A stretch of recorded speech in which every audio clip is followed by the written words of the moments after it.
Look at these leaves, isn't it? Beautiful colours. It's an amazing time of year and they just keep falling. It's quite remarkable.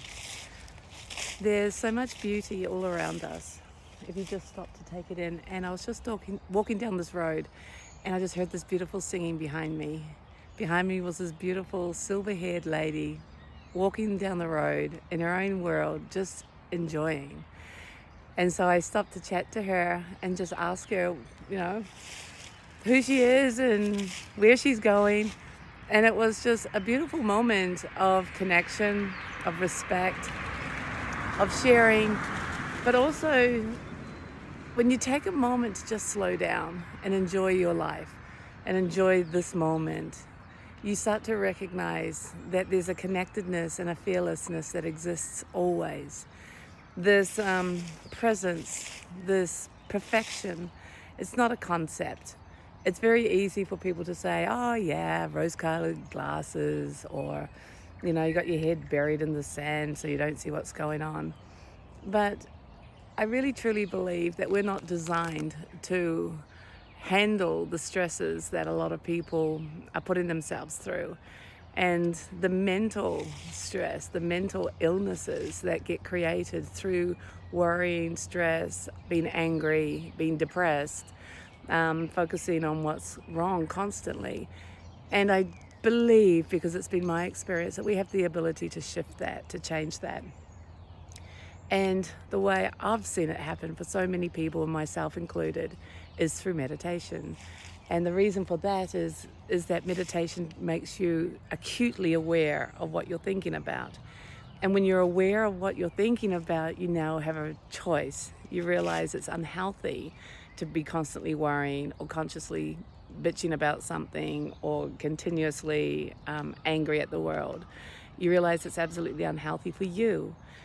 You might have strong opinions and want things to change, but it's unhealthy for you to keep those opinions rolling and rolling and rolling in your head, hours and hours, days and days, thinking about what needs to change and how bad things are, because they're not changing, right?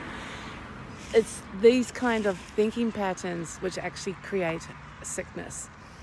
And if you're wanting to experience a different experience of life, if you're wanting to actually have a taste of happiness or peace or contentment, it's very, very beneficial then to actually see what you are thinking about so that you can make a choice and change. And it's not putting on rose-colored glasses. It's actually becoming more present, more alive, more in tune with reality, because it doesn't. If you're thinking about the state of the government and the bad things they're doing, and you're constantly thinking that, well, then you've just missed life. You've missed this moment. Hey, you can have that thought, you can have that opinion, but then you must put it down and live your life for the rest of the day. I mean, that just sounds natural and normal to me, but I know there's a lot of people that can't. Their relationship to their opinions drives them, but it also kills them. It also hurts them, because mental health is a big issue. And if you feel you're out of control with your thinking, or if you feel that you're depressed, you're anxious, that you're riddled with fear or anger, and you just can't stop being that way, well, what you are is addicted to your thoughts. And the way through that is meditation. So meditation isn't this kind of funky thing for woo-woo people, or for the monks in the Himalayas, or for the... I'm going to stereotype here, aren't I?